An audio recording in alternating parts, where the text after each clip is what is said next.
All right, and we're rolling. So, hello. Yay. How are you? Hey, Hi. hey. Uh, Hey. okay, there we go. Um, so, why don't you, first of all, welcome. Thanks for doing this. Thanks for being here. It's nice to meet you, Thank and you. I am excited to talk to you today. But why don't you guys take a minute and introduce yourselves and let people know what you do and kind of why we're talking today? Okay, well, I'm Cynshine and this is J-Ryze. And we are co-hosts of Eyes Wide Open podcast. It is a self-help happiness cast, and we teach people how to be happier. Specifically rebels. Yeah, well, thank you. We help Rebels. the We rebels. help the Help the rebels. rebels. Interesting. Yeah. Yes, I was an addict and I was married to someone that I was very unhappy with. I was just a miserable, horrible, angry person. And I found self help by searching YouTube, how to be happy. And I found a couple people that led me to Jay. And I fell in love with him in an interview that he was doing with a mutual friend of ours.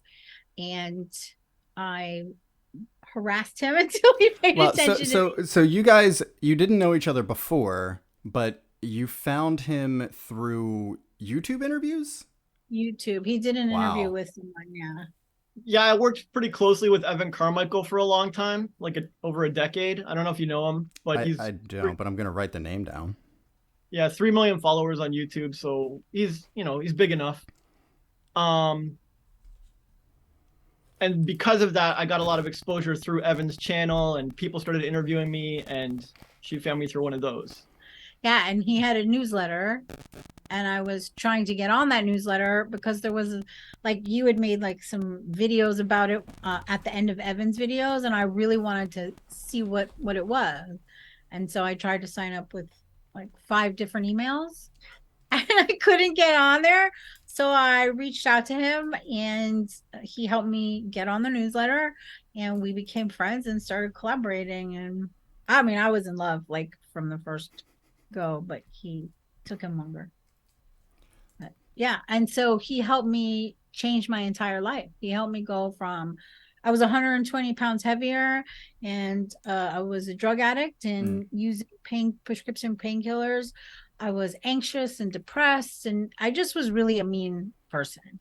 mm. And Jay taught me to love myself, how to be happy, how to help other people, and here we are. Yeah.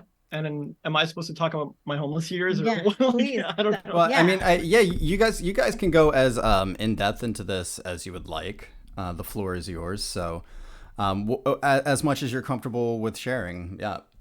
If I feel like you need some prodding, I'll ask specific questions, but otherwise, the floor is yours. All right, cheers.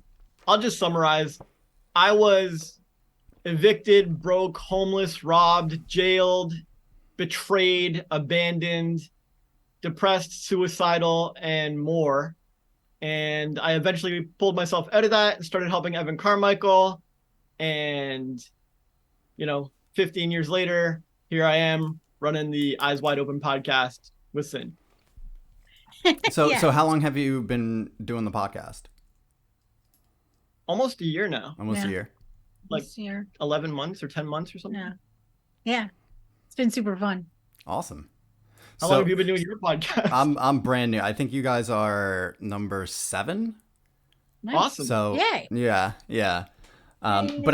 I've been working on the channel itself for a little over a year now. I was focusing mainly on like music reactions, Sure. That's but cool. I knew that that was always kind of like a temporary thing for me. All right. So All um, right. I'm And you in. want to talk about Red Pill or? I do, but I think I'm actually more interested in your stories, at least in the beginning. Cool. Um, So you mentioned Evan Carmichael a couple of times. So Yeah. what role did he play in your in your journey, in your development, in your growth? You know, and Yeah. what kind of like what does he provide? It's pretty significant. So when I was homeless, and running my business on the streets of Toronto. Eventually, I got to a point where I had just basically given up, and I started going to the library every day and answering business questions and entrepreneur questions on Evan Carmichael's forums. This is back when web forums were big, and Reddit wasn't the only place you could go for that kind of thing. Sure. I remember those days. Yeah. And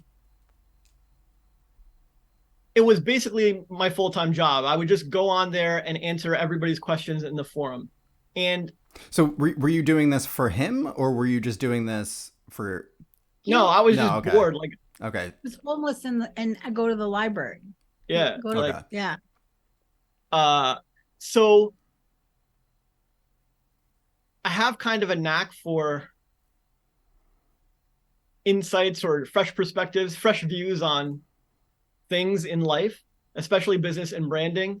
So okay. I ended up blowing everybody's minds there on the forums. Like, all of his moderators on the forums were buzzing about me. Everyone who posted on the forums was impressed with my answers.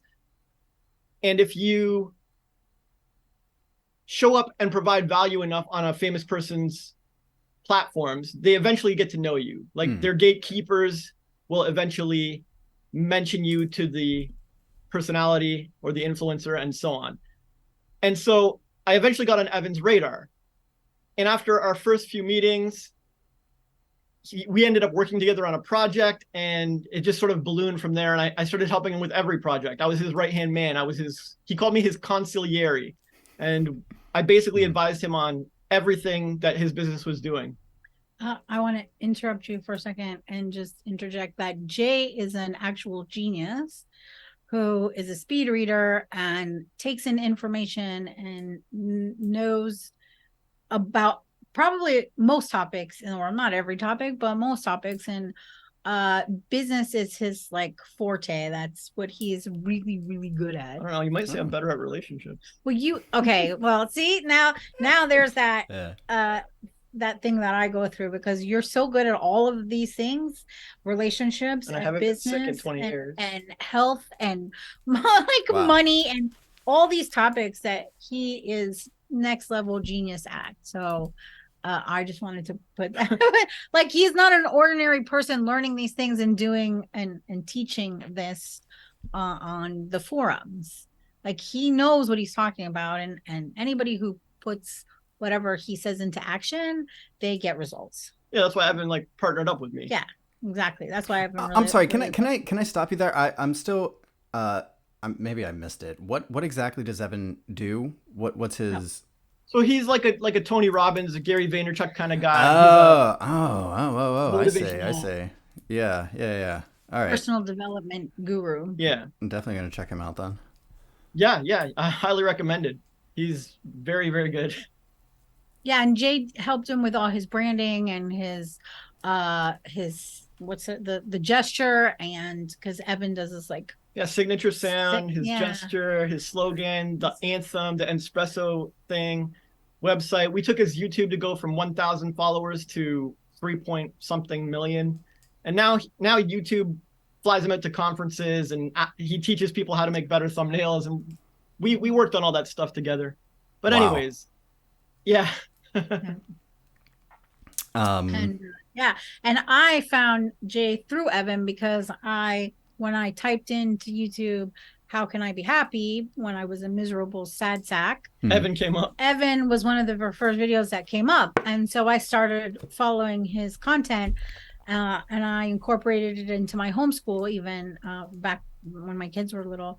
And he would mention Jay every so often, and so I knew who he was, and I followed him on Instagram, but I didn't pay any attention to what he was actually saying, because I was thrown off by the photos, because Jay loves very sexy and attractive women. I do. And he would post them on his Instagram with really great advice, business advice, motivational stuff. But I was like so unhappy with myself and my body. You're like, oh no, boobs. I can't read the I caption. was like, I don't want, like, I just followed to be nice because I really liked Evan's content. But what I found out later was that Jay helped him with so much of that, that I was already, I was really liking him through Evan's stuff. And so once I listened to that interview and I really paid attention to what he had to say, I was blown away. The first thing he does in the video is he yells at the camera. Wait, can I curse? Yes. Is it okay? Yes. Okay. He looks at the camera and he says, "Fuck the past." And I was like, wait, what? And I love it. And the girl who was interviewing him just showed this, like, it was a snippet of another video that he had done. And I had never heard anyone talking about life and personal responsibility and self-worth and business and branding. And at the time I was trying to build my own business too. And so I just resonated with every single thing he had to say, because like all those gurus, Tony Robbins, Evan, I mean, I love Evan very, very much. I like feel mad kinship with him, but Gary Vee and all those guys, they're missing something. They're missing the little bridge, I call it, to get from, like, they'll tell you, they always skip over what they did to be successful, and Jay always fills that gap in. So this is what makes him unique. Wow. And the only reason he's not as big as they are is because he doesn't have an audience yet, and that's my job. So that's why we're here. We're on your podcast, and I'm reaching out to people and trying to get him seen. And he's also the author of Eyes Wide Open, Volume 1. It's the world's first self-help coffee table book. And so that just launched, and we're giving that away for free in a PDF. Pretty cool. Wow. Okay. So amazing. A couple of things. First of all, can you provide links like to all of your stuff so I can make sure that those are in the description? Of course. Absolutely. Of course. And everybody who's listening and whatever, we have I'll send you the link to the PDF to share with your audience as well. There you go, guys. Go check it out. Yeah. Everything in the book, all the concepts are the things that Jay taught himself to help himself from homelessness, and what he taught me to go from junkie to this to happy and positive and thriving podcaster. So that's one of the things I think that I noticed immediately, like as soon as you guys as soon as we started talking, was the air of positivity, right? You radiate it, you do, and it's really pleasant to be around. Thanks. And so, listen, I have a well of questions for you. Yay. But instead of that, I always prefer to do things in a more practical sense.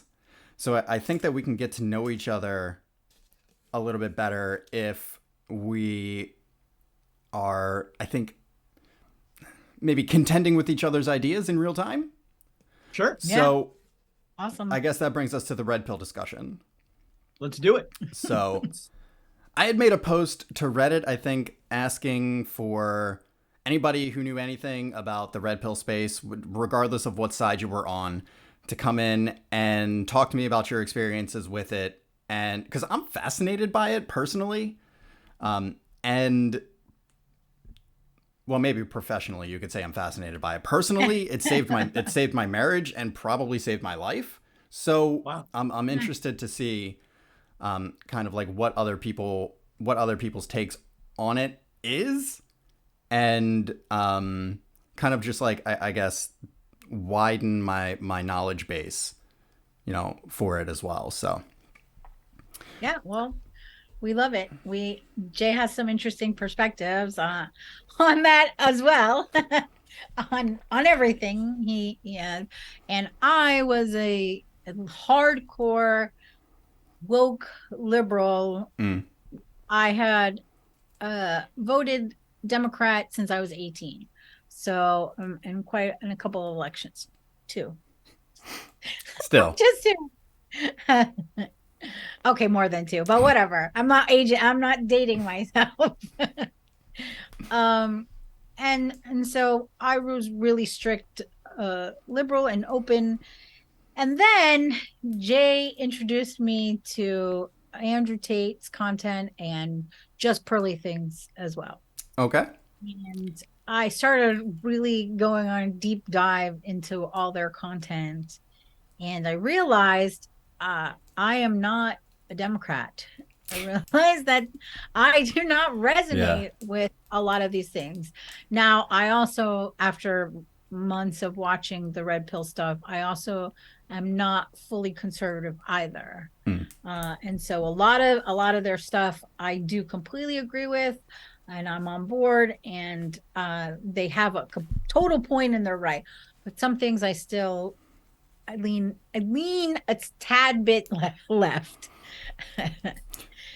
So yeah, that's why I didn't get to see your Reddit thing because they deleted it, and all I got to see was the title by the time I Okay. messaged you. And I think Yeah. that's what I said. I saw you were asking for You guests, did. Yeah. but I really I just ended only up saw your reposting title. it. I ended up reposting it with the proper formatting, but yeah. Oh, So okay. Oh, that's why they. Okay, yeah, that makes it was sense. just formatting. It was on me. So Right. Okay. All right. That's cool.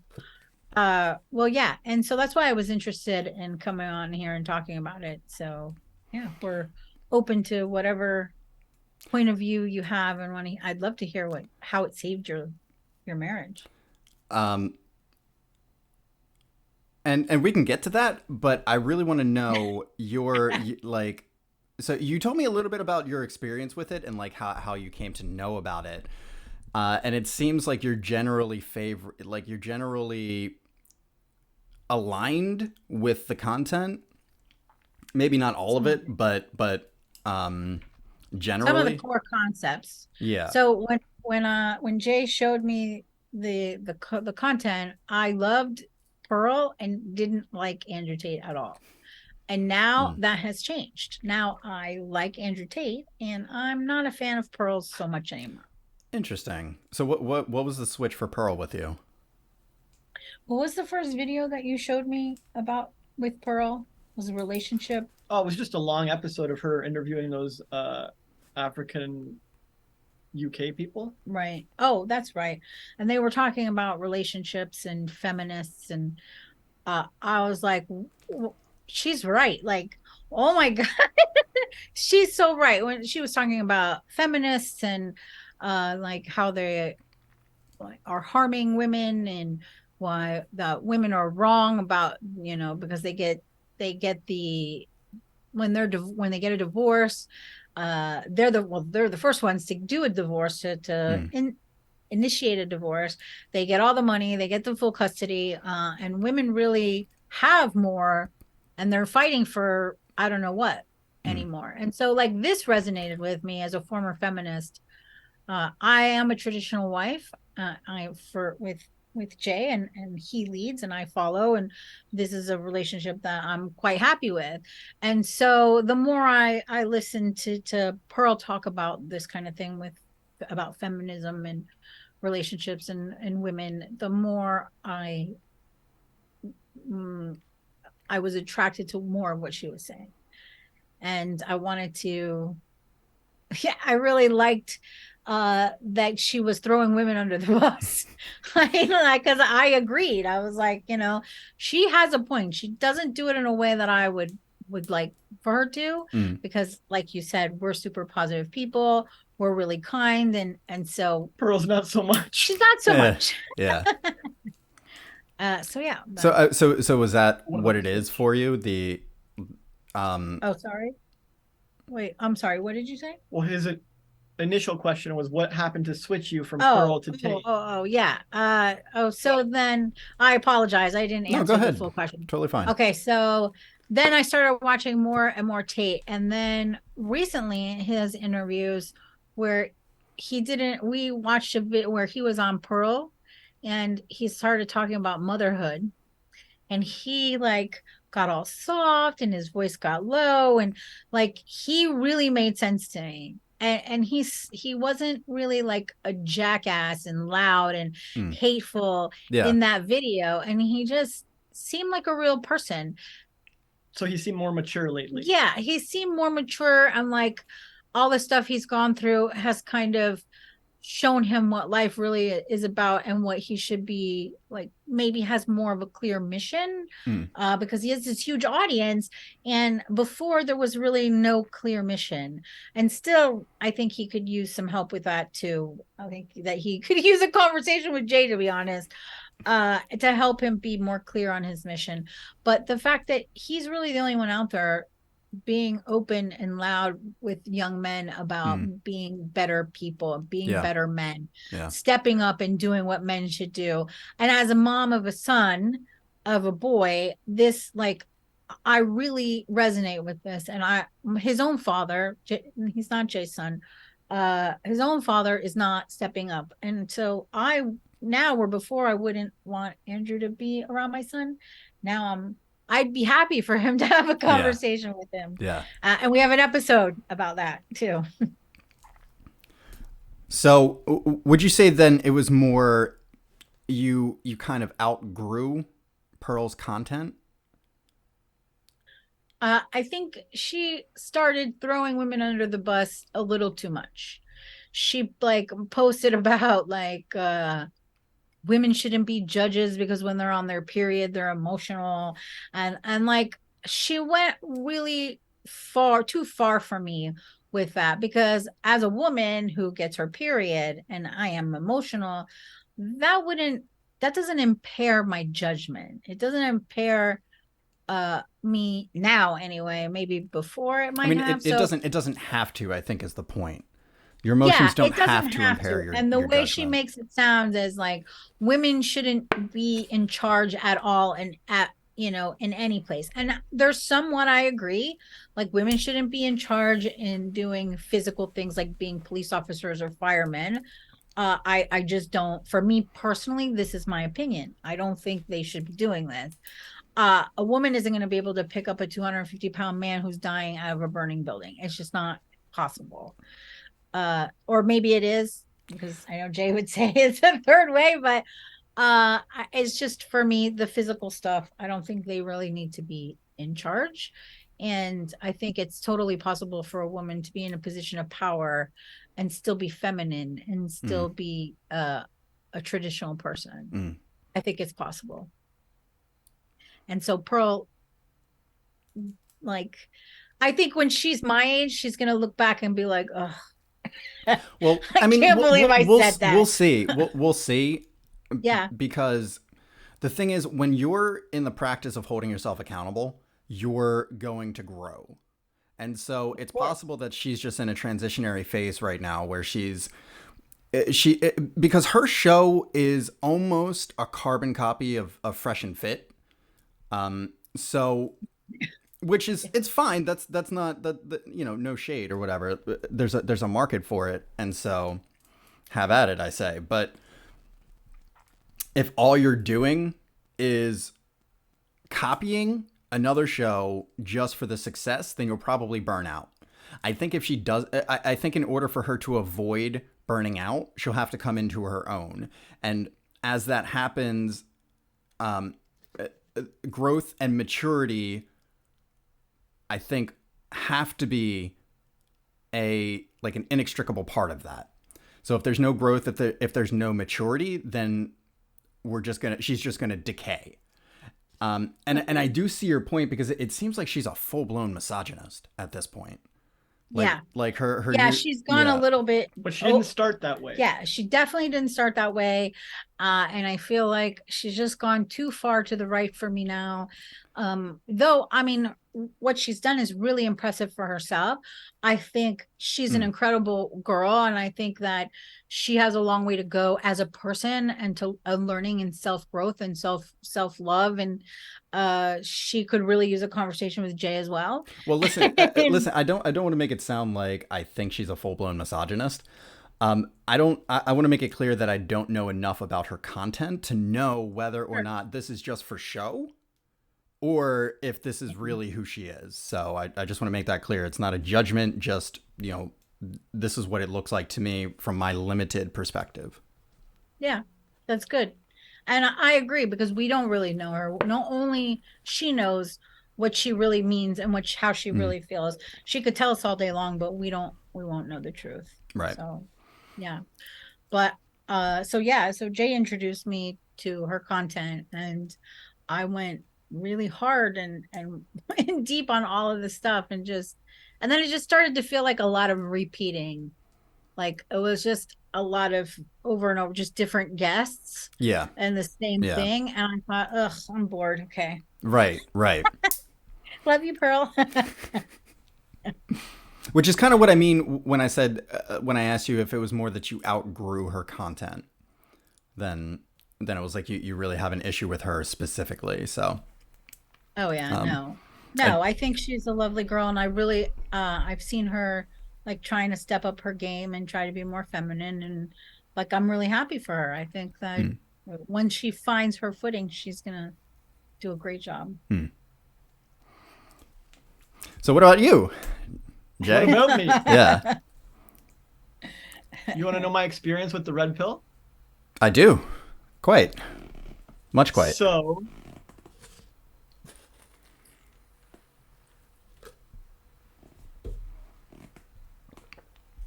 I'm pretty comfortable. I just prefer to think through my answers and give a well thought out response rather than some kind of knee jerk, off the cuff thing with poorly chosen words and so on. So 100% agree with you. I know, like, I feel that. Yeah, I feel like it makes for superior content if someone bothers to take the time to think through their thoughts and give due consideration before blurting something out. On the other hand, someone might argue the exact opposite, having people blurt out non sequiturs and knee-jerk reactions and triggering stuff with very little consideration might be the ultimate content. So I mean, it may be more entertaining. I don't know about quality, but you know, there's a place. Look, there's a place for both. There's a place for both. I know which side of the line I fall on. So I'm ready to give the answer. I don't know if we're still paused. We are not. So go ahead. Okay, cool. So I see well, not just the red pill, but I see almost everything in life being discussed in two sides. Liberals are discussing one side, conservatives discussing the other side. Red pill discussing one side, the woke folks discussing the other side. The woke folks. Yeah. I mean, I don't know if they have a catchy name, but that's the antithesis of the red pill generally. Yes. Yeah. And even just now, we discussed two sides, the entertaining content and blurting something outside, as well as the carefully considered and thoughtful response side. And I generally lean towards a third way. Anytime you see someone arguing over two sides, both of the sides generally have part of it right. They have a half truth that they're clinging to. And they refuse to give any credence to the other side. But if they would, they would realize there's a third way. And there's a name for this in philosophy or rhetoric. It's called the dialectic. If you Google the dialectic, it will say where you synthesize a new principle or new solution or new way out of two opposing ways. A new understanding. Yeah. Yeah. And if it's like a triangle, if there's two opposing points on a line, there's going to be an apex in the middle that is the peak or closer to the truth than either of the two arguing sides. You got to see Cyn go through this journey.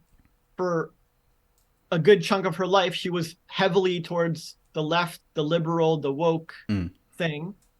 And then recently she went super ham on the conservative red pill thing. And swung now right the other way, yeah.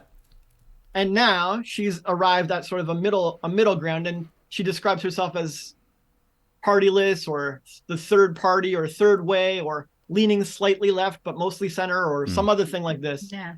And you can see people trying to find their footing. And so anytime I hear anybody heavily arguing for one side or the other, I don't mean to sound cruel or triggering or anything, but I just feel bored. Like I'm just bored to tears because it's like someone yelling Like black, white, black, white, black, white. And I'm like, it's shades of gray. Can we move on? Like it's like that's where the interesting points are, right? They're in the coalescence of the two viewpoints, not in the extremes.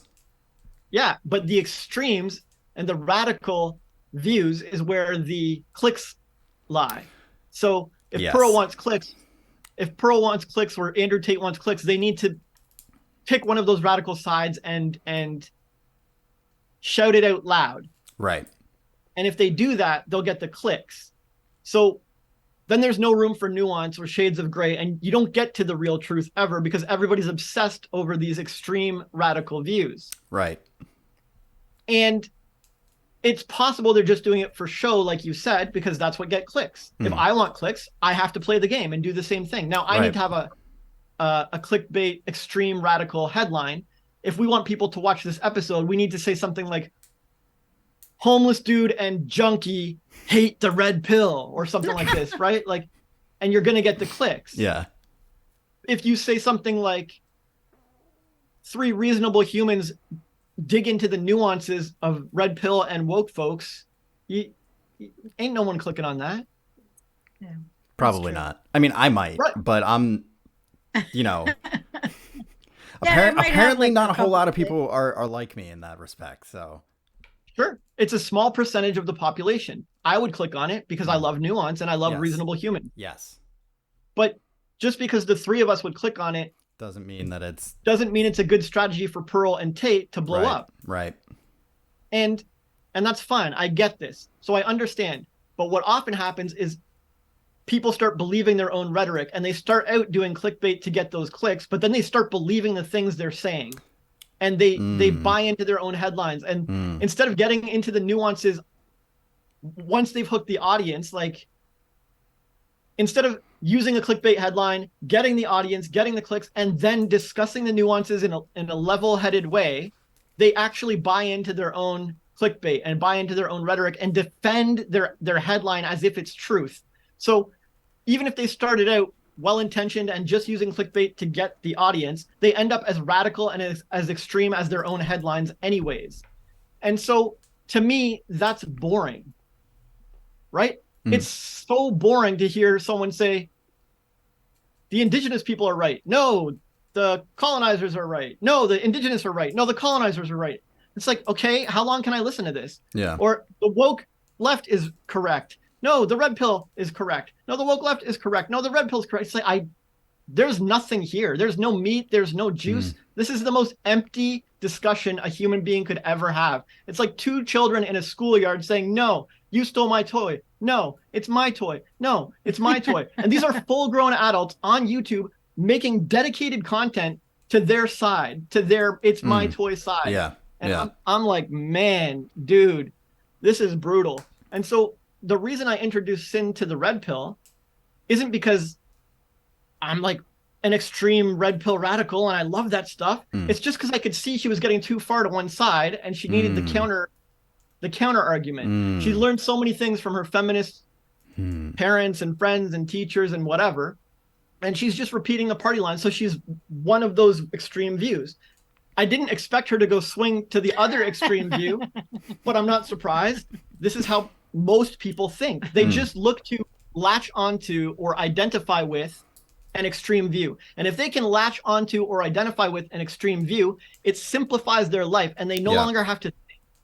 So they get to have the laziest thinking possible and they know how to navigate every conversation. If someone says something against the conservatives or against the red pill, I just hate on them.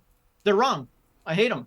It's like no nuance needs to be considered. No shades of gray. I don't have to appreciate anyone else's perspective. No critical thinking necessary. I can just speak out my party line. People will love me on my side and I can stay in my little comfort zone bubble. And so people do this. They like to latch on to those extreme views. But when you become good at something, like when you master a skill, you are comfortable with all of the extremes. So a chef who's very good at cooking, like a masterful chef, won't say, no, I only cook over an open fire. And then other people, oh, I only cook with a microwave. He won't get into this debate. A masterful chef will just be like, whatever, dude, use whatever gets the heat done. If that's what you have around, use it. And they might have a slight preference, like I prefer open grill or something, but it's like, they're very chill about it. And so when you see someone who has mastered a topic or mastered a skill, they will never have these extreme views, and they will have a third way where they see both views have a point, and they both have a use, and they're both meant to be leveraged at certain times. And so I know that sometimes a liberal solution is the way. Sometimes a conservative solution is the way. Sometimes being a little bit woke is exactly what society needs. Sometimes being a little bit conservative and like red pillish is exactly what society needs, or a marriage or whatever. And it's different for everyone. And if you're good at this stuff, you just pick and choose which is appropriate for a situation and navigate life well. But if you're poor, if you're not good at this, or you don't understand the topic fully, you latch on to one of the radical views and swear by it, and you look kind of dumb until you figure out the higher truth. I think I'm sorry, go ahead.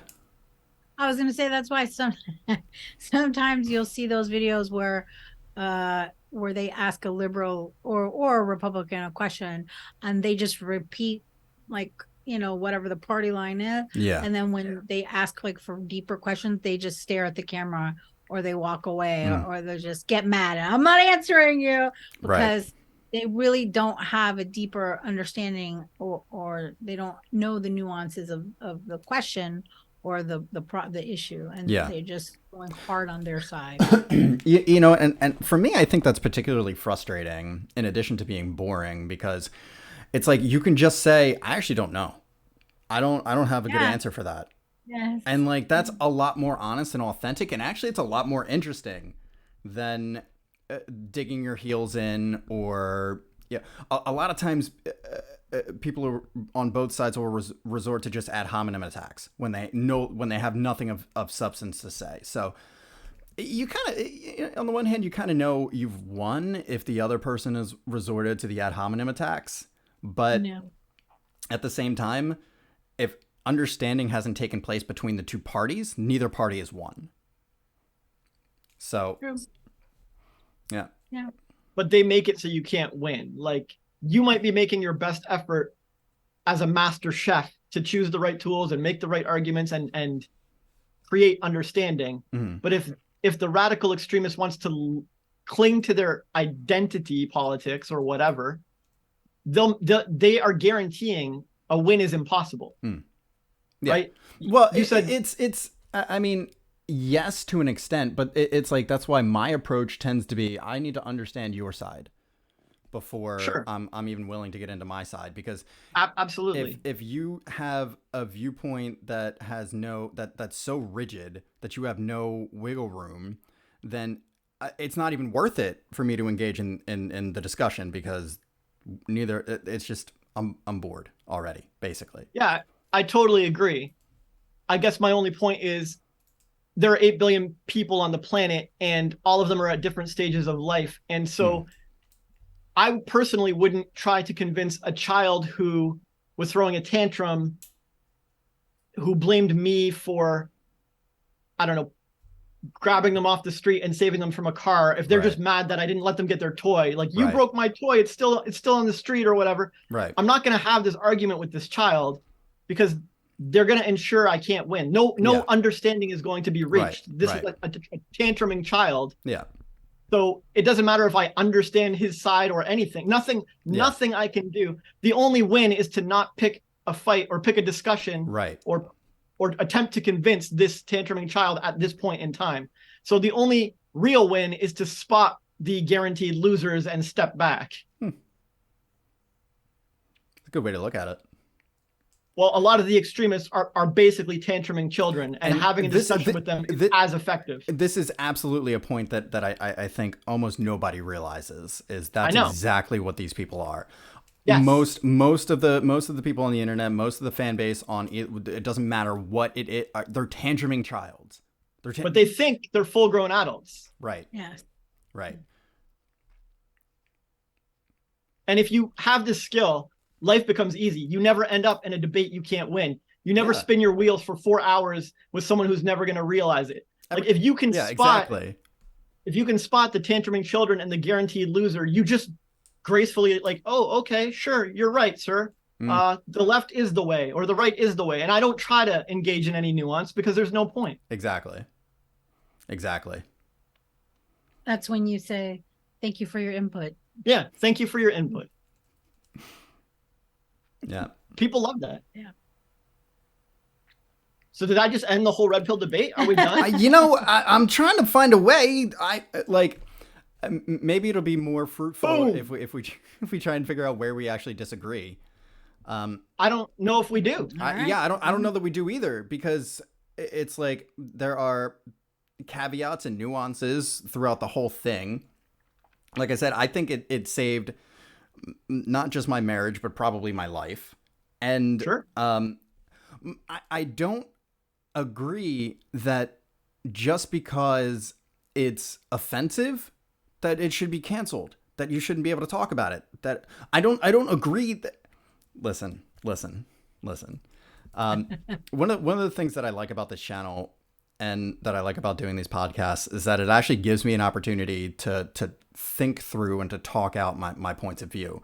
So I don't know if we're actually having a debate, because I don't know that we actually disagree enough to be able to debate one point over the other. So maybe this is just a discussion and we're comparing notes. Maybe it's better to think about it like that. So we love that. One of the things that I've noticed, so one of my main points of contention with the red pill space, specifically like the Fresh and Fit side of it, because I watched a lot of Fresh and Fit. It was we did too.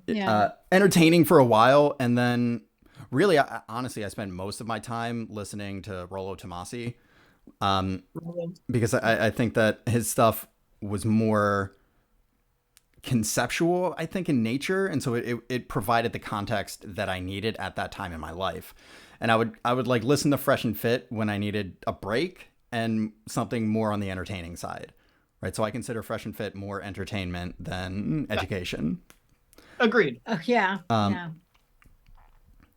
But one of my main issues is that there's a lot of talk about what a high value man is. And there's not a whole lot of talk about what a good man is. And so a high value man isn't necessarily a good man, and a good man isn't necessarily a high value man. I think that if you are like me and you don't want to deal with a whole bunch of women, that doesn't make you a low value man. No offense, but women are tough to deal with. And like, I have a wife and 2 daughters. I'm good. I'm good. You know, I'm good. Like, sure. But and so I pour my efforts into our relationship, and it's amazing. Like, it's absolutely amazing. And part of the reason that it's amazing is because a lot of like the lessons that are maybe intrinsic to the red pill space, but it's like whenever you hear like the Fresh and Fit specifically, their audience, like who they're speaking to the men who want to become the high value types. They're speaking to really only the men who see value and who feel motivated to get to the top of those specific fields, right? Money and business and success with women and those things. Right. But I don't know if you guys watch anime, but I watch a little bit of it. Yeah, me too. I used to watch a bunch. I did too. I used to watch a bunch, but now it's like whenever I have time. But I did watch Demon Slayer recently, and it struck me how like Tanjiro's unshakable sense of accountability is really what makes him a fascinating character. And I didn't realize how fascinating a character he was until the end of season 3, when he becomes the executioner, right? and it's organic to the story. It's organic. It doesn't feel out of place. It feels like it rises up right because that has always been what his character has been. And so it was like, why, but by our metrics, Tanjiro's not a high value man, right? He doesn't really care about women. He doesn't really care about making money. The only thing, he's got like a singular obsession with his mission. So that's that's a high value thing. It is. So he has one aspect of high value-ness. Yes. But is his life not worth emulating? I mean, if you want to be an executioner, yeah. I mean, maybe. No, I'm just kidding. I know. No, it's of course it is. It's just that Fresh and Fit have a very limited perspective on what makes a high value man and how those things manifest in a human being. I think if you were to talk to Rolo, he might be more open to it since he's more conceptual. Yeah. He could see the conceptual similarities and see Tanjiro's mission, and it's not unheard of that he would be like, yeah, that's one kind of high value man. Right. But Fresh and Fit would never agree with that. Yeah. Like, it would take a lot of convincing to make Fresh and Fit agree with that. Whereas Rolo, you could float the idea and he'd probably click with it. Like, yeah okay. Yeah. Right. So that's one of my main points of contention, because I think this ostracizes a large portion of their audience, because absolutely, if you don't know that, first of all, you know, if you're into that sort of stuff, then like the red pill space probably is pretty abrasive to you. Like if you're kind of maybe softer, let's say, as a man. Yeah, you're like a soft dom. Yeah. Then the red pill probably feels pretty abrasive on its face. Sure. I'm not judging that. I think good thing, bad thing, there are points to both sides, right? But one of my main critiques, you could say, is that there is no other what's the word? Delivery method. There's no other delivery method. Yeah. But there's no other ideal of the pinnacle for what it means to be, you know, a high value man. A high value man. Like you don't need to be a high value man to have a high value life. Yeah, it's because the red pill, like I said, they don't have a lot of room for nuances. So they have their extreme thing. A high value man is a rich man, a powerful man with tons of women and tons of material possessions or something. Which certainly is one like manifestation of it. Yeah. I'm with you. I'm just saying this goes back to my point about the third way, and there's no room for nuances. Yeah. So this is what happens. The woke says like colored hair and ethnic diversity is the only form of woke liberalism. But there's actually other forms. Yeah. There's actually other ideals. There's other forms, other aspects of woke liberalism. It doesn't just have to manifest itself in that way, but that's what they've chosen. That's what they cling to. They're generally only good at processing the obvious intellectually. And so they're going to cling to these obvious extremes. And if you discuss it with them, or if you want an alternative representation or manifestation of that concept, you're probably not going to get it unless you start it yourself or you find some other tiny niche creator who speaks to that. Same for the right and the red pills. They cling to the obvious indicators of status, as of masculine status, of money and material possessions and women and whatever. And if you would like an alternative representation or manifestation of red pill concepts, again, you're not likely to see it anytime soon unless you hunt really hard or start it yourself or find some niche creator and elevate them and platform them yourself, right? For example, I can offer a nuanced representation of both of these concepts, but am I platformed? Is anyone going to find me anytime soon? I have to go do the work, and I need people like you and Sin and everybody else to platform me, and then you'll have your new representation, right? It's like with Tanjiro, not every anime shows men this way, Right. but Demon Slayer does. So you have your one representation now. But Yeah. if you want more, we have to make our own anime or dig up some other one. Right. And Right. and so it's like an ocean of Tate and Pearl, and some tiny little hint of Demon Slayer showing up, and it's like you can get more, but it's going to take some time to grow and nurture that, and you have to realize you're fighting against all the extreme radical views and the extreme radical manifestations with your more nuanced manifestation, and it's doable, but I wouldn't expect it to turn up tomorrow. Okay, I have a question then. So then what is the third way for the high value man? So the third way for the high value man is it has nothing to do with money or women or any of that. It has to do with purpose and clarity and direction and ambition and focus.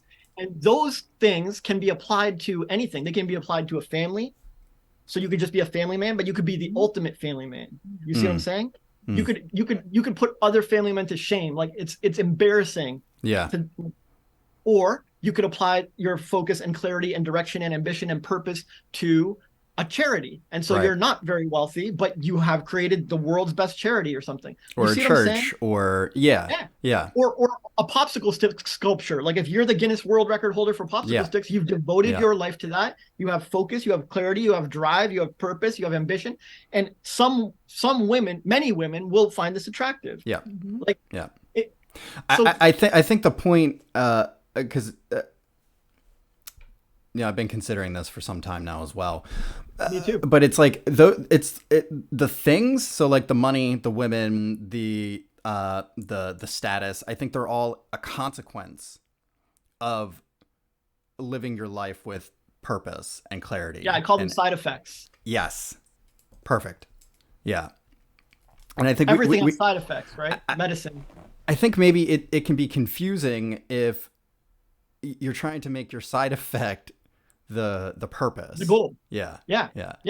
Because if I want the side effects of some medicine, like the cure, if I want my cancer cured, if I ignore the medication and I go chase some symbol of healing, like if I like I grow my hair back. So I grow my hair back because that's the sign of cured cancer. See, I have hair just like everybody else. So I'm fine. And that's what I've been chasing. And then my hair starts falling out, but then I get plugs, and then I get Rogaine. And then like I'm chasing the symptom. I'm chasing the side effect. Right. Screw that, dude. Go get the medicine, cure the tumor, cure all that stuff, and your hair will grow back naturally. And you will have the side effect. So people are weird. They chase side effects all the time when they should be chasing the cure.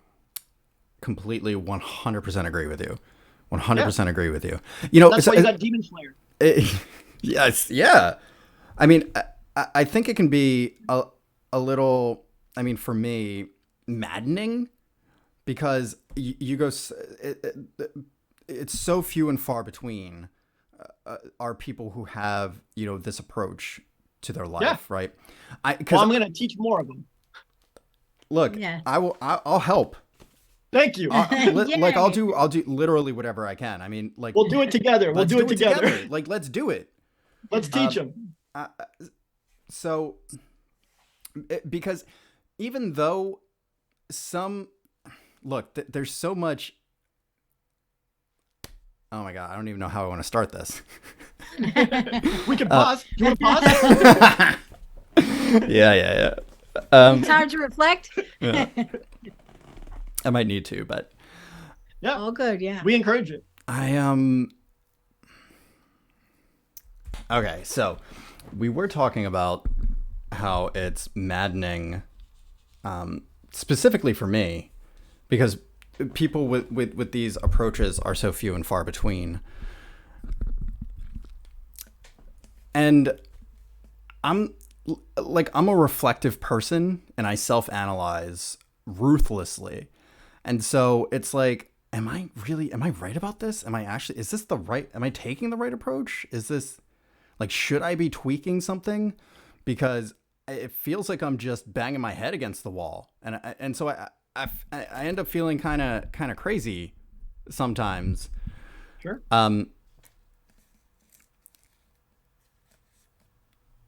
So I don't know. It's like, Well, I have a solution for that. What's that? A solution for feeling crazy and like alone because so few of us are taking this approach and so on. I've dealt with this as well, right? Mm-hmm. Because I also think about this way and I have this approach just like you do. And so I get the crazy feeling. Like I've been there. Yeah. That's why I was home. That's why I was homeless for years, because I felt not part of society, right? Like Right. no one approaches life like I do. So like I said, I have a solution, and the solution is just know what you're dealing with. Because like I said, Okay. it's an ocean of red pill and an ocean of woke and an ocean of radical extremism. And so if you're going to have a nuanced approach that focuses on the cure rather than the side effect, just understand what you're doing. It's kind of like if I went to, I don't know, Africa or Alaska or something, I'm sure they have a different culture, and I would be surrounded by an ocean of that culture. And so since I'm surrounded by an ocean of that culture and I'm have a totally different approach to life, there's sort of an obvious solution, right? Like don't try to force my culture on that culture.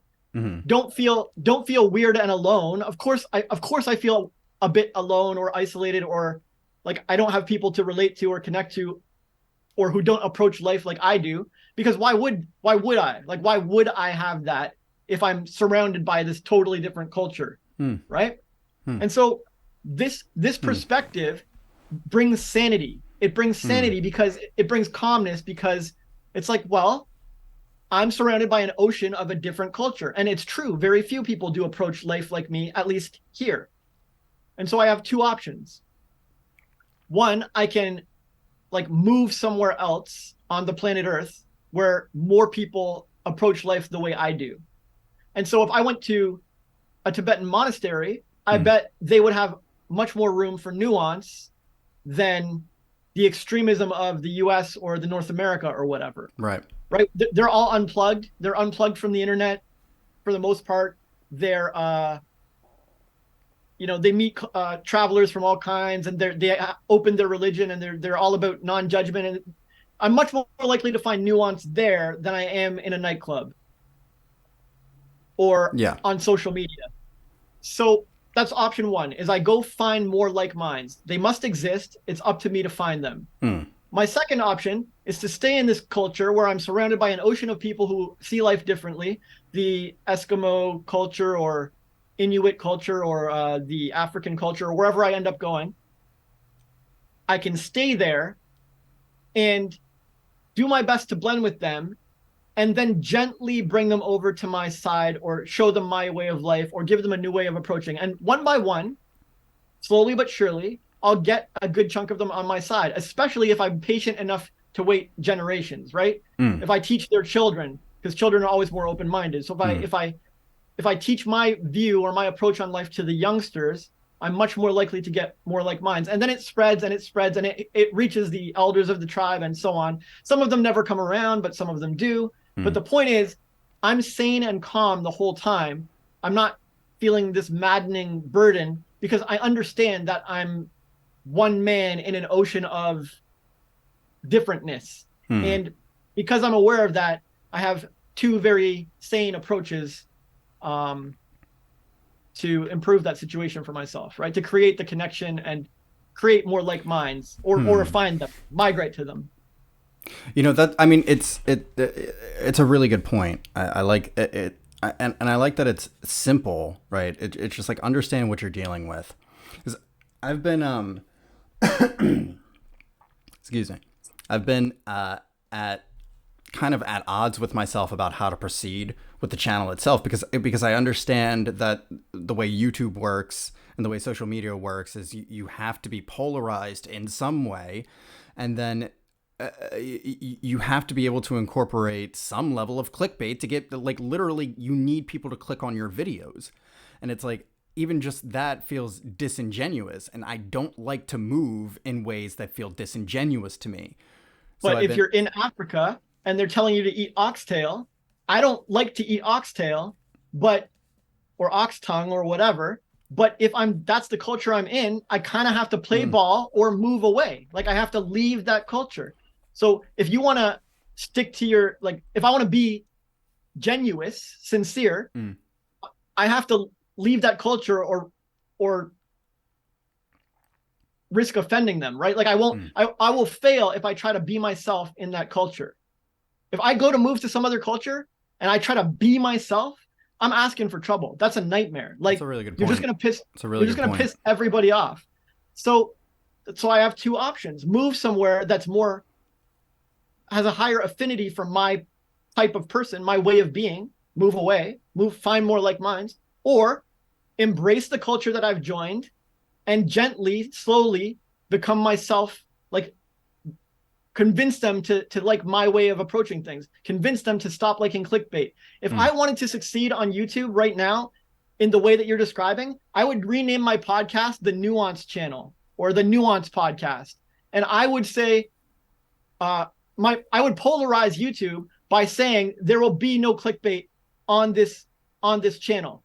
And then I would find ways to make clickbait. Like, you see what I'm saying? Because I have to be part of the culture. Like, I have to eat the oxtail. I can say I don't like oxtail, but I'm going to eat it to blend with you guys. But eventually there's going to be a time where I stop eating oxtail. Yeah, and the secret to what he just said is you make the clickbait and then you make sure that your content is the clickbait. Like if you say, I hate women, then you're going to start your video or you're going to have it in there. The reason I hate women, well, that's not really true, guys. I just wanted you to click on you it. have to, I like, love disclaimer, women. like, Yeah. And so this is how you get around. One of the ways, or like, I used to hate women. Yeah. Honestly, I really did. But let me take you on my journey of how I've come to love them. Like, it's But you have to blend with the culture, or you have to migrate to somewhere where the genuine version of you is appreciated. And it does exist, but maybe not on social media. You might have to go find like a primitive tribe or something, and you could chat about your ideas with the Tibetan monks. Like, I think, because when I think about it, I really don't have all that much issue with clickbait in general. My real issue with it is that I don't, and I think we spoke about this earlier, like, I don't want to end up losing myself in the algorithm, in the titles, in the, like, I don't want to become the thing that I'm parodying. Right. Yeah. Well, that's up to you. You got to be careful. Like, but that doesn't mean, that's not an excuse for hesitation either. No, not at all. Heavens no. Right. And I'm in a holding pattern right now. Well, I use clickbait and I'm not going to lose myself. And you can hold me to that for decades. Yeah. We just do it the way I said, Like, I'm a high integrity man, and I would rather kill myself than become the thing I hate. So I use clickbait, but I'm never going to become someone who believes my own rhetoric. And I'm going to keep people around me who keep me honest. And I'm going to have periodic introspection to see if I'm becoming that thing. And as more and more really fame and money comes to me, I'm going to take self-inventory. And that's who I am as a person. Like, I talk about people clinging to identities all the time, and you get problems. But the identity I do cling to is to be my sincere, authentic self, no matter what circumstances are going around. So if there is one identity I can cling to, it's to be the real me and not be coerced or bribed or threatened or bullied or nudged or influenced or persuaded away from that by anything that's going on in the world. And you can hold me to it 40 years from now. I want you all to. I mean, to your point too, it's also important to have people around you who are willing to hold you accountable for the, for the things that you do and the things that you say. And it's not just like important, like it's vital. Yeah. Right. So, yeah. Well, echo chambers are they're killer, man. If you have an echo chamber, you're done. It's over for you. Yeah, that's how one of the reasons I kind of pulled away from all the red pill content a little bit was because you said the same thing to me just now, the echo chamber thing. And I thought, yeah, like, I'm making content and using those hashtags and they're agreeing with me and we're agreeing with each other. But I want to be controversial and stand out. I don't want to, like, hurt anyone, but I need to stand out, and I can't do that in my echo chamber. Yeah, you blend in an echo chamber. Yeah. And then you're just like everyone else, and, Right. and That's a good don't point, stand too. out. And the reason Pearl and Tate made it so big is because they found a way to stand out. Now they have a bit of the echo chamber thing going Right. on, but in the beginning, They were the opposite. Yeah, they were the complete opposite. They were standing out in Pearl among women. You know what she was saying, and this was unusual. Well, this relates to the culture analogy I just gave, because if I do go to Africa and I'm gently be myself and I blend in with them a bit, but I start converting them to my ways and show them my way of life, and 5, 10, 15 years from now, everyone's sort of approaching life the way I do, and they don't eat oxtail anymore, and now we all dine on sushi or whatever. Now I have an echo chamber. When I first arrived there, I stood out and I had to speak my truth without offending the culture, and that was sort of clickbait, and I got their attention, and I stood out, and the elders didn't like it, and the young generation did like it, and eventually I converted the culture. But now what am I left with? Echo chamber. I'm left with an echo chamber of a whole bunch of people who agree with me. Yeah. And so now the way that I started making an impact is gone. Right. So I want to put a point to you. Sure. It's not like I don't think of myself as trying to convert other people to my point of view. I don't look at it that way. I phrase it how you want. So, but I think it's an important distinction to make for me specifically. It's not because if the culture eats oxtail and you're genuine, sincere with things, I don't like eating oxtail, and I take a stand against oxtail, then when all of the rest of the culture, like when one person agrees with you, you've converted them to avoiding oxtail. And then when they tell their friend and they also stop liking oxtail and replace it with sushi, you've converted them again. And you can phrase it however you want, but conversion isn't a bad thing or a bad word.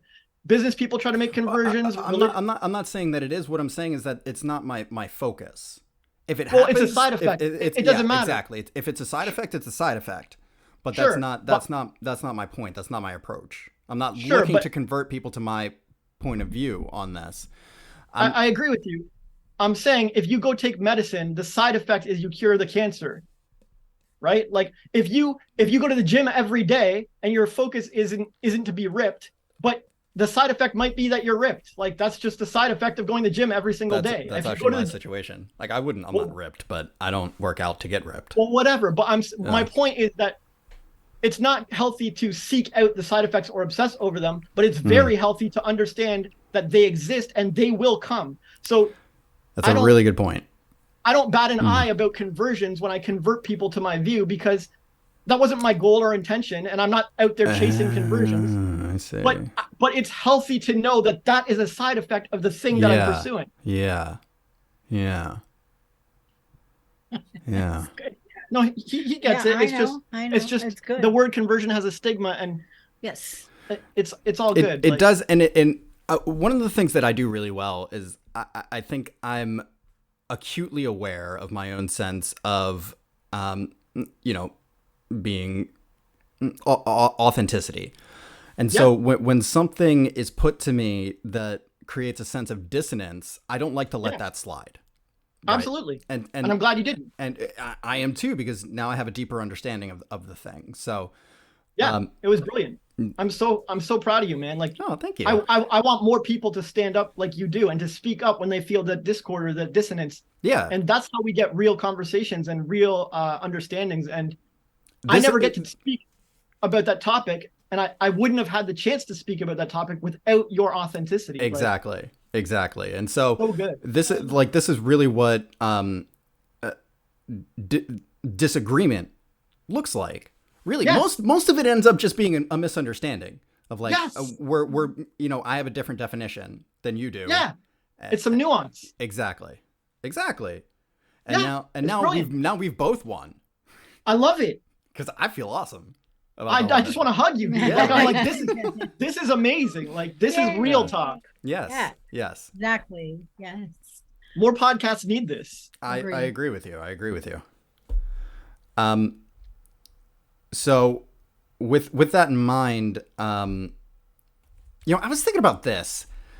And this occurred to me recently because I've been aware of Andrew Tate for a while, and I've listened to a lot of his stuff. And I think one of the things that he's very good at is separating his opinions, his points of view, from like the things that he's advising people to do, from his advice.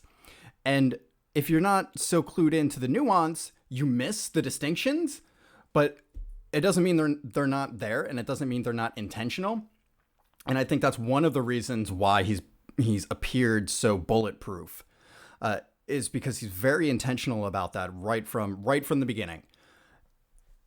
I totally agree. And it's one of my favorite things about him. And I would love for more people to be able to separate their opinion from concepts or universal principles or words of wisdom or advice that they're passing along. Your opinion should have no place in that. Right. And I would love for more of the audience to be able to pick up on that nuance for themselves. That you said, yeah. And realize that this is not an opinion he's spewing. Yes. But it is what it is, man. Like, I don't know. Like, so one of the things that I realized though is like one of the things that I genuinely think is good about him, and it's for me specifically, but maybe even in broader context, is like the dude is 100% masculinity. Like he is like his masculine needle is 100% like to the North Pole, right? And so it's like, for me, I didn't even realize that was a possibility. Like I didn't even realize that you could be that masculine and still be functional. Exactly. Still be functional. And so it was like, oh, wait a minute. Like I don't have to be like that, but it's okay to be like masculine. It's okay to have those traits. It's okay to be like outspoken. We need more masculine men. Absolutely. Please, yes. We absolutely do. It doesn't have to look like Tate, right? That's that's one of the benefits for me, was realizing that like, oh, you can be outspoken. You can be masculine. You could be really, really, really masculine. And that's okay. Not only is it okay, but it's probably needed at this point. Oh, geez. Yes, it is. Very much so. Yes. Yes. I think really where my life turned around. So I'll get into this a little bit now. I'm 33 now. I'm about to be 34. I'll be 34 in less than a month. And my daughter was born, our first one, in 2019. So 30 years old. And my wife and I had been together for 10 years up until that point. We're closing in on 14 years now. And the first 10 years, it was amazing. We understood each other. We got along really well. And we had a great sex life. So, but it was like immediately after our daughter was born, a lot of that just disappeared. And I'm like, what is happening? Because I didn't understand. I didn't know what was going on. And I'm feeling like kind of lonelier and disenfranchised and like unacknowledged, unheard, unseen, unvalued. And the more I try to bring this up and talk to her about it, the more it blows up in my face. Like the more arguments we have, the more like vitriol is spewed. And I'm like, what is happening? And like, no sex, like at all. And no, who wants to have sex when you're fighting like that? It's funny. It's funny that you say that, because it wasn't even that like we were fighting, right? It was because we can fight and still, like, it doesn't happen all the time, but it's not that it's never happened, but it's like it got so bad that like I spent one night upwards of like I think 3 hours researching how long it would take you to die if you drank bleach, because I wanted to like just like drink some bleach and then wander off into the woods and hope that like I died and my body decomposed before anybody found me. Right. Damn, dude. That's where I was. That's where I was with the whole thing.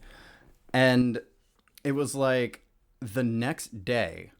I don't know how this got into my algorithm, but it did. It found its way in there. And it was one of those things where it was like so far in the opposite direction that I couldn't help but click on it. But it was a Fresh and Fit clip with Rollo Tomasi talking about the rise of the she economy. And I'm like, what the fuck is this dude saying? And it was so alien to me. And it opened up a rabbit hole, right? I spent, I think, the next 6 months devouring all of the content that I could, that I could get into my ears. And it started to build context for what was happening with my wife, for why she was standoffish, for why she was disinterested, for all of these things. And I realized that it all centered on me. And which was actually really empowering, right? And I think this is something that people don't realize about accountability is like when you hold yourself accountable, you're also empowering yourself to make the change to the thing that's causing you, the pain or the suffering to begin with. But it was really, I realized that she just had a baby. And so somewhere in her genetic legacy, like I guess some switches have turned on, and her only concern basically is providing for this baby, keeping this baby alive. And so if I'm like this quaking mass of indecision and neediness, I'm not coming across to her as someone who is competent, strong, and capable of providing for her and her offspring. And so that was the shift. Realizing that, oh, I have to make my life about purpose. I have to make my life about, it actually doesn't even matter so much what it's about. I have to live my life in such a way that it solidifies, me internally. And that's, that was maybe 2 years ago, I think, at this point, where the switch really flipped. And about a little over a year ago, I started the YouTube channel. But a year before that, I had started working in the prison. And as I was working in the prison, it gave me a lot of opportunity to like kind of test my mettle, in a lot of ways, because that population is, yeah, and there's like no room for disingenuous behavior kind of thing. Like if you want to get through to them, if you want to connect with people, you have to you gotta be real, man. Yeah, exactly. So it was like kind of like the perfect proving ground for me at the perfect time with the perfect context and the perfect knowledge to be able to flip the whole thing on my life. And like, I wouldn't have it any other way at this point. Like I remember how my wife and I were before, we had our daughter, and I'm just like, I don't even know why she stayed with that dude. Cause he was not, I mean, I know why, but. Well, that's wonderful. You guys have grown together and been able to improve your situation, because not everyone can, and then that leads to divorce. Because I was married before Jay, and I have 3 kids, and that thing you mentioned, it was the same for me as well. And the red pill industry would hate that I'm with someone else's kids or whatever. Right. Yeah. They would go nuts. Yeah. Oh, she got baggage and she's divorced. Oh, the retroactive cuckoldry, I think they call it. But Tanjiro wouldn't care. No. Right. And that's the whole point. And really what it boils down to is like you living your life, right? Do you feel fulfilled? Is your life full of meaning? If it's full of meaning and you feel fulfilled, then what else are you trying to do? I mean, absolutely. And not only that, I'm trying to show the opposite. Like by the red pills ideology, every woman who's ever made a mistake in her life is a write-off.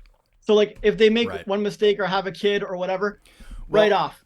Don't even bother with them. They're irredeemable. You should be aiming for some hotter, younger chick who doesn't have baggage or whatever. And I'm like, that's insane to me. That is insane that you would write off that much of the population. How about you take your awesome masculinity and you go like help these chicks. You go invest in them and you go redeem them and you go like lift them up instead of just writing them off as useless humans. Like that's insane. Yeah, I think because again, like the fresh and fit, and I think the red pill space in general, although it doesn't do a good job of pointing this out, they're speaking specifically to men who want to become like the high value men. And there are only but I want to become that, dude. I'm gonna be rich and famous. I'm gonna be just like them, and I'm gonna have multiple women. Like it doesn't matter. But on the point of writing. Oh no! You there? Yeah. Okay, you said on the point of writing. Oh, on the point of writing off single moms or moms with kids from other fathers, I think they're completely wrong, and it's an unhealthy attitude. You should never be treating other human beings like they're a complete waste of space, not worth pursuing, just because you're a high status man. In fact, if you're a high status man, that's like you should be using that to uplift and elevate that segment of society, not pissing all over them and calling them bullshit. Okay, so to play devil's advocate here, I think that they would say to that, why should they have to? If no, you don't. It's not about have to. See, as a man, as a high status man, you don't have to do anything. Right. You can have the easiest, laziest life, your pick of every woman on the planet. But to me, if you're a high status man who only goes for the low hanging fruit, you're a fucking pussy anyways. Why do you even have status, you lazy fucker? I'm out in the gym. I'm using my status to elevate the women who need it. I'm rescuing the ones you write off. I'm uplifting them. I'm restoring them to quality. I'm like undoing the baggage that they have from all the other guys. I'm creating incredible women, but it takes heart and it takes challenge and it takes investment and it takes real masculinity. And the high status men who sit around picking the low hanging fruit, fuck them. They don't deserve the status they have, and they're going to lose it too. Okay. You know what it's like to be a real man. You know what it's like to have purpose, and you know to have status and to sit around and be complacent and only take the easy women and the perfect pristine ones with zero baggage. That's a pussy ass move. To only take those, yes. Yeah, and that's what they all talk. That's what they preach, and that's what they preach. That's what Fresh and Fit preaches. They hate on every single mom and every mom with kids from another child. They have zero tolerance for it. They're super disrespectful, and I'm telling you right now, that's bullshit masculinity. I like this. Do you think that they're...